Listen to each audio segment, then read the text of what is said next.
I will. Thank you, Nafis, and thank you to the conference organisers and Professor Sinerik. I'll just share my screen. If you could just let me know if you've received that. Yes, we can see your screen. Okay, wonderful. All right, swap displays. Okay, wonderful. Okay, so today what I'd like to focus on is an introduction to cold air plasma for those that are not familiar with it. And then I'll explain this type of cold air plasma you can see on the top right hand there. I'll also give you a brief on the science, which is not very obvious. Some of the science is quite simple to look up yourself, so I'll be addressing the issues that are not so clear. And I'm going to give you quite a lot of practical results of what we've achieved in human health. So first of all, as you can see on the left-hand side, that's what our technology looks like. It's a corona type of cold air plasma. It was first invented in 1967, but back then there was no words to explain its phenomena. And so by the early 1970s, when the Australian Health Department registered it, they called it a therapeutic air ionizer. But we always knew it was more than that, but there were no words to explain it. And it wasn't until 2018, when the emerging plasma medicine industry commenced, that we first understood that we've not been able to fully explain the science in the past. And now, thanks to the industry, we've now begun to understand the mechanisms of why we get such incredible results. Next to that, you'll see there's a pin with a light glow around it. And that's the plasma that gets generated off the 4 needles at the front of it. And the next picture you see here, this is the sun, and the sun emits, as you can see, it emits its radiation, and with the magnetic fields of the earth, it causes electrical showers, which causes the plasma. So we can't see plasma, but if you consider the northern lights or the aurora, that's what plasma looks like. That's what it really is. So plasma is the smallest form of matter. So the largest form of matter is solids, and then if you heat that up, you'll turn it into liquids, and then if you heat it up again, you'll turn it into a gas, and then if you heat it again, you'll end up with plasma. But plasma can be very, very hot, but atomically hot, and it's actually very cold to touch. So the way this type of plasma works, as you can see here, it sits on the bedside table of the patient or the consumer using it, and they simply turn it on at night and turn it off in the morning. And off the 4 needles around here, it's generating ions and molecules, electrons, reactive oxygen and nitrogen species, pulsed electromagnetic fields, photons, and various quantum forces and energy. So in the plasma industry, currently they are studying what those species are. What are the air species that are being generated? And currently what they do is they look at what the plasma phase is, what happens in the air, in the gas, what they call the gas phase, and then what happens in the liquid phase. So in our aspect, the way we would look at this is we would say, okay, plasma phase is what comes off the needles at the machine. The gas is what happens between the needle and the person's respiratory system. And the liquid phase is what we would call the respiratory system itself. So this is a couple of examples. The oxygen that we generate is a oxygen that's not readily available on Earth. It's called an oxygen singlet, which you no doubt this audience is very, very familiar with. So the oxygen singlet has a number of different signaling pathways. And this diagram just shows you a few of what those are. And this is some latest research. So in immunogenicity, looking at when we provide these reactive oxygen nitrogen species into the human being, is it toxic? And some people say it can be toxic, but yes, it is to cancer cells, but it's not to the human body in the way that we deliver it. So this particular device delivers it quite differently. But what they've now noticed is that when they've injected a mouse with the particular plasma species, which they can put into a syringe on one tumor, they found that it's actually had a catapult effect throughout the mice body. And in what's actually happened is it's actually started treating tumors that it wasn't even targeting. So it's had secondary reactions through the immune system, which they're currently still researching. So that's very up to date. And of course, up-to-date theory. Of course, we in practice have already known that.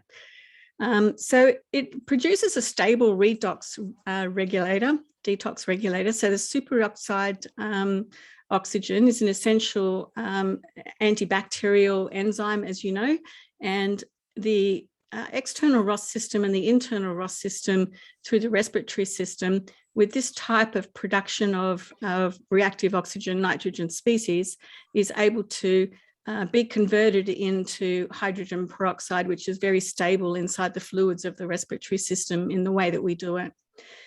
And what's happening here? I just stopped. Okay.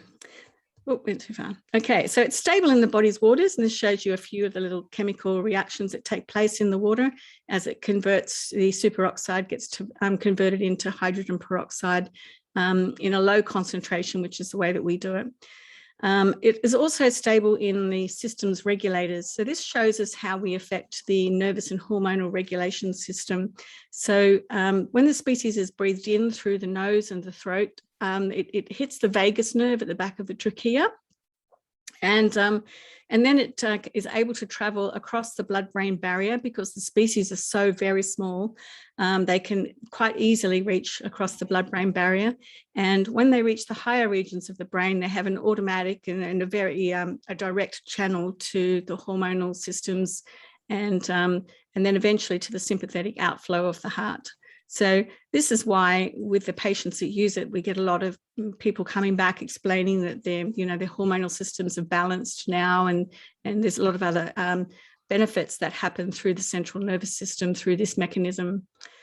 So when COVID-19 became an issue, well, actually when I was first in Wuhan in China, it was not known as COVID-19 in those early days. It was known as, we thought it was just another SARS virus. I had to try and work out how we were going to set the device in order to handle this new virus. All I did know is that it was an icosahedral, and that tells me from a geometrically perspective that it's got 20 triangles around it. So if I can break through the lipid barrier, then I have the capacity to be able to basically use my physics to be able to blast the capsid to kingdom come, and that's what we do. So going back to Pythagoras theory and old Plato theory and following geometry, maths, astrology and numerology, I was able to turn the 20 triangles of the virus into an audible sound that I could hear as a human being.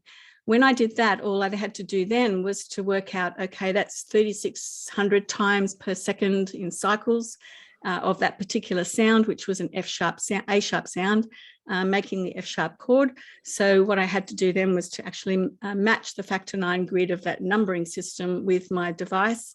And then I was able to match the sound and the resonance of the virus in the human body.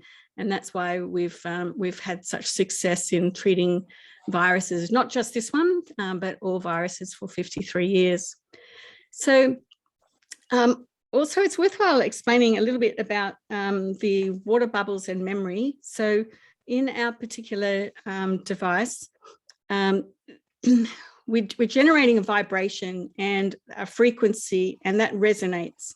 And once that resonates into the fluids of the body and through the channels of the different fluids, so in not only just inside the cells of the body, but also in all the intrafluid cells, around the cells, inside the cells, in the currents of the blood, and all throughout the body. As you know, we're 70% made up of water.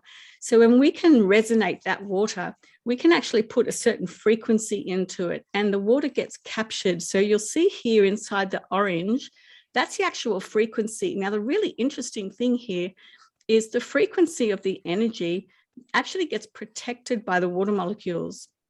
So here, all these little Mickey Mouse ears, they're actually water molecules. So you'll see the hydrogen, and then the oxygen here is the blue.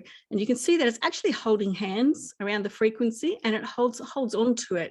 And what we now know is that's how it travels through the body for up to 20 hours. And over time, that energy can be released wherever the body decides it needs to be released and the organs decide that it needs to be released.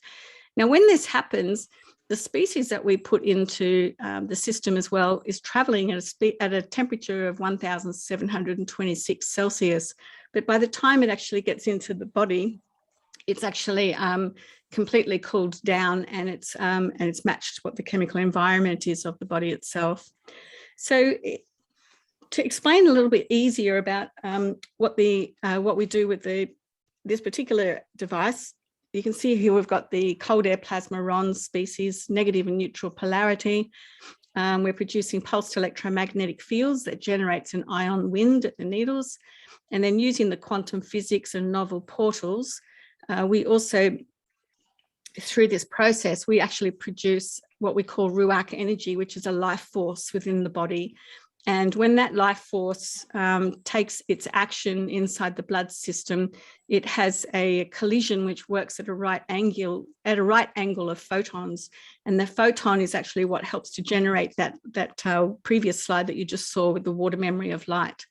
Now, of course, the function of the plasma inside the human body has got to do also with the cellular blood pH, the salts, the currents of the body, whether we're producing water bubbles in the blood or not, and what kind of memory that particular person's systems have got. And then also how much do we vibrate and what kind of spin do we put on the species when it travels from the needle to the body. We've designed specific physics portals so we can guide the species through a specific portal to reach the body and leave the body. And that's why it's used through the respiratory system, and it can also be used transdermal through the skin. So currently, these are the clinical studies we currently have underway as of last month. And you can see here, they're really extensive. And you're probably asking, how's that possible? But when you've got a technology that's a systemic selective adaptogen, that means it's working across the systems of the body all at once. It's selective, so it's able to get rid of the cells that are not healthy, and it's able to retain the healthy cells, so healthy bacteria is not disrupted. And it's an adaptogen, which means the way we trigger the central nervous system and the immune system to respond, each person's body works out what dosage they need. So we only have to drive a certain level of the dosage to begin with, but the rest the body can do on its own. It has its own natural capabilities, and that's been our experience. So as a result, we have so many patients around Australia that are using their device for all these different conditions, and we track them, and they're part of our study, and they're usually on our study for about 12 months. So we can actually monitor how they're going, and we can alter the settings if we need to improve response, and also monitor their compliance.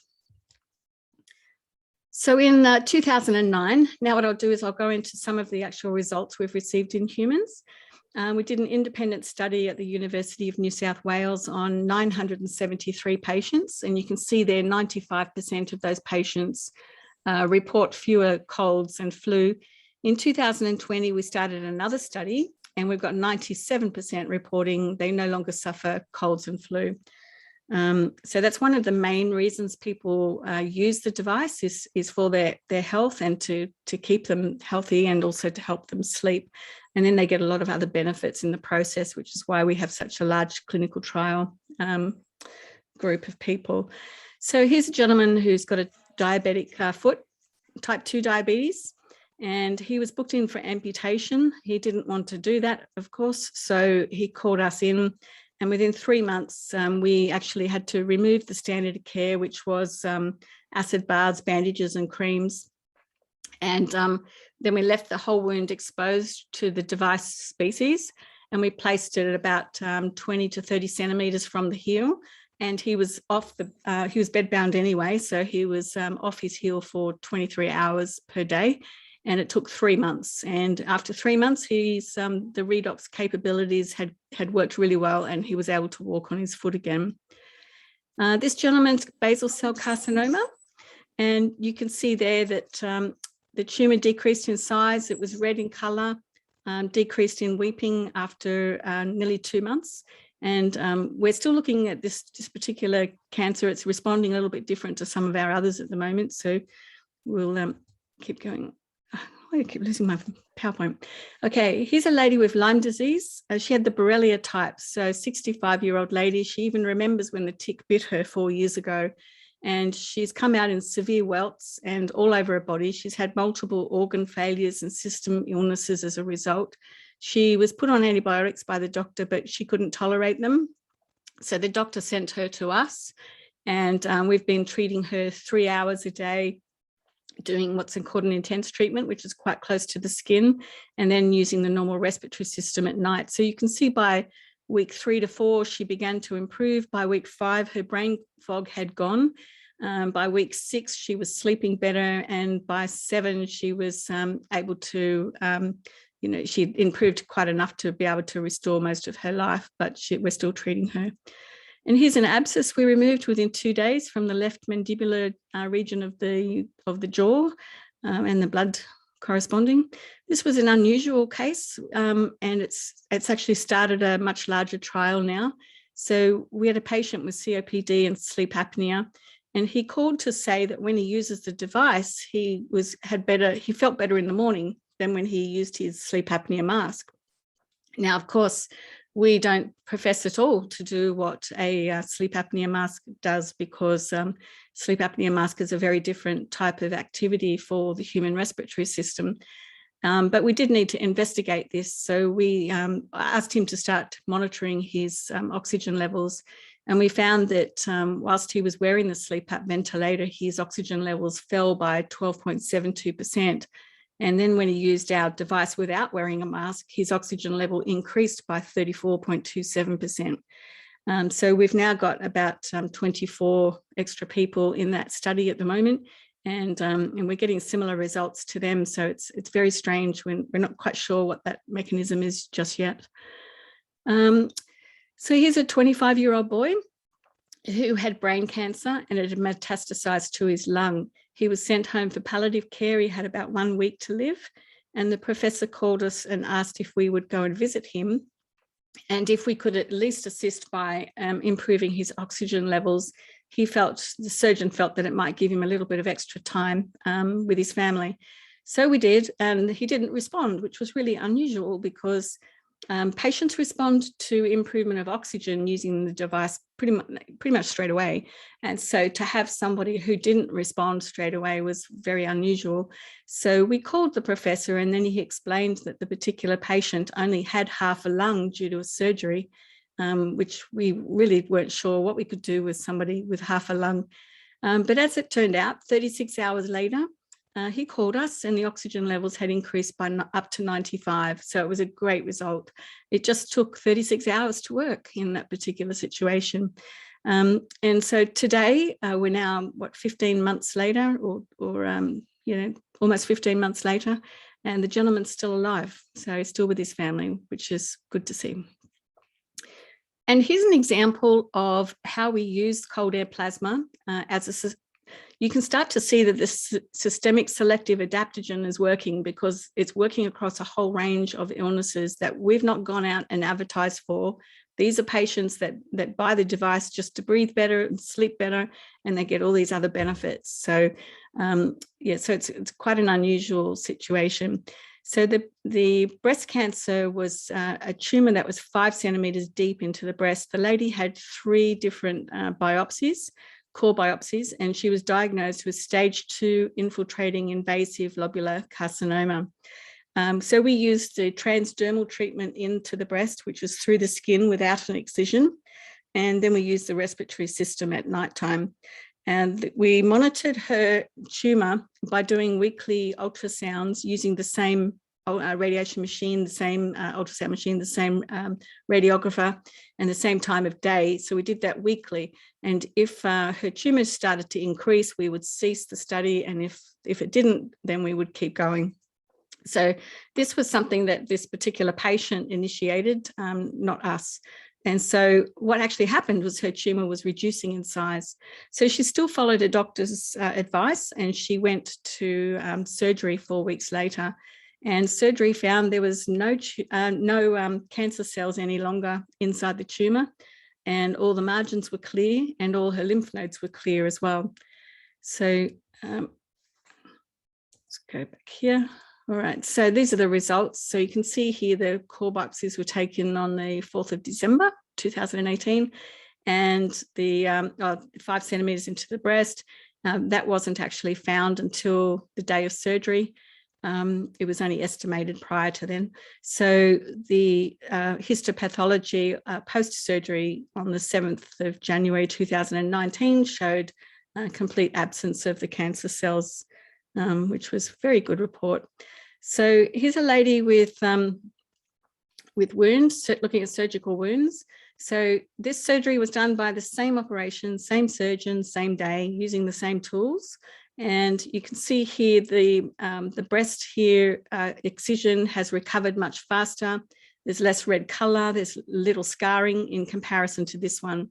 So this one here was the control one. She left a bandage on that for 4 weeks. And here she removed the bandage after day 2 and exposed the species to it so she could compare herself between the two. These are some pictures from Wuhan in China and also up in Hebei province. Wuhan is in Hubei province and Hebei is north of there. So you can see it's a 93-year-old lady who's got a bon voyage. The device was used on compassionate grounds there.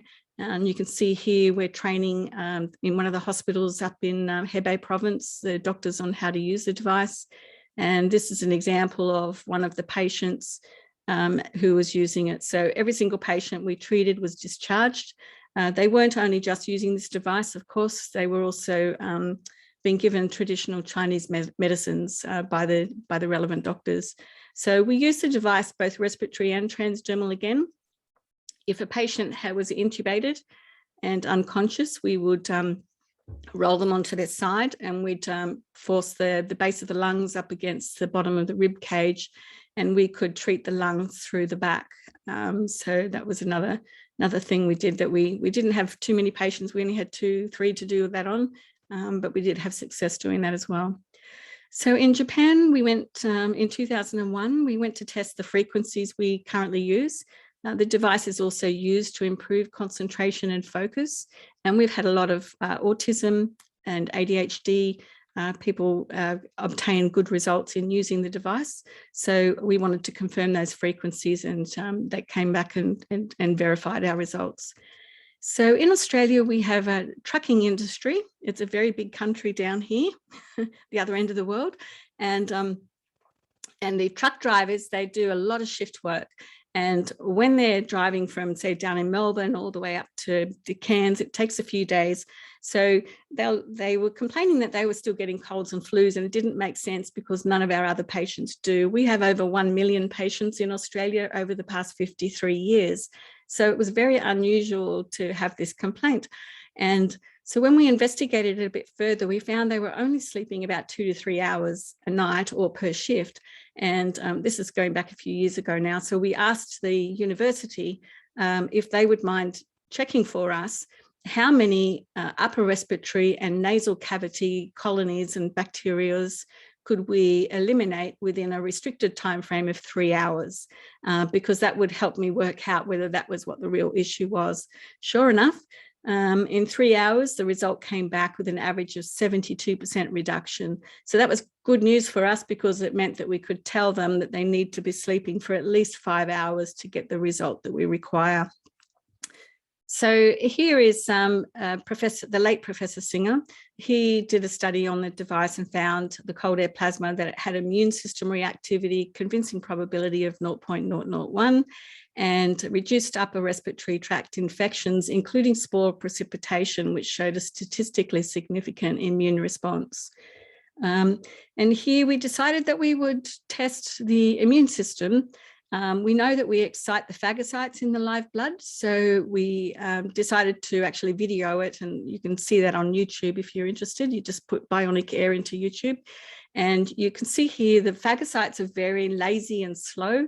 They're not shining very much, and they're not moving, they're not opening up, they're just sort of floating in the blood doing nothing.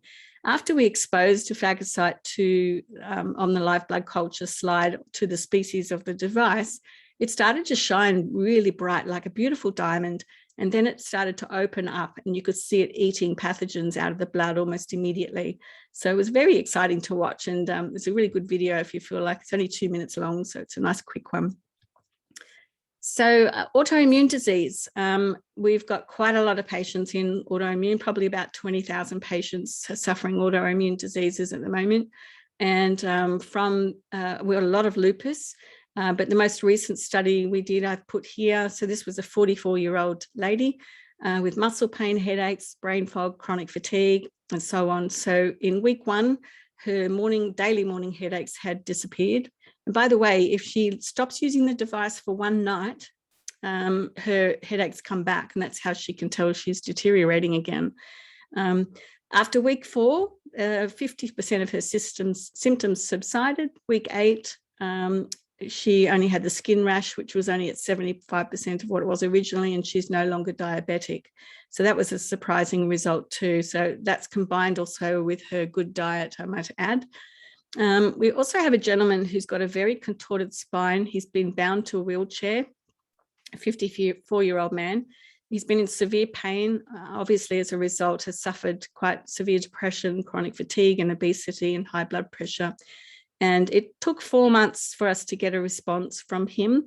And his pain's now reduced, his mood's improved, and he's actually starting for his first job. He's so excited about his results that he sent me a video only yesterday, which I've put here for you. It's about 6 seconds long. And you can just, you can see him here.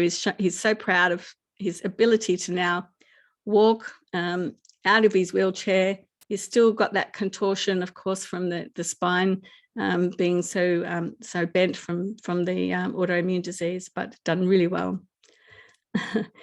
And so that's it. And I'd like to thank all my advisors around the world. I have a lot of professors and doctors who support me in my understanding. It's very, very difficult to go to university when you need to learn 38 sciences that run your technology. And so it's great to know that I've got people to call on when we need assistance. So thank you to them. And then just last of all, Dr. Mark, he says, though multiple claims for any one medication can provoke skepticism, many non-specific effects are common when the target systems govern the activities and functions of the different aspects of an organism. So thank you for your time.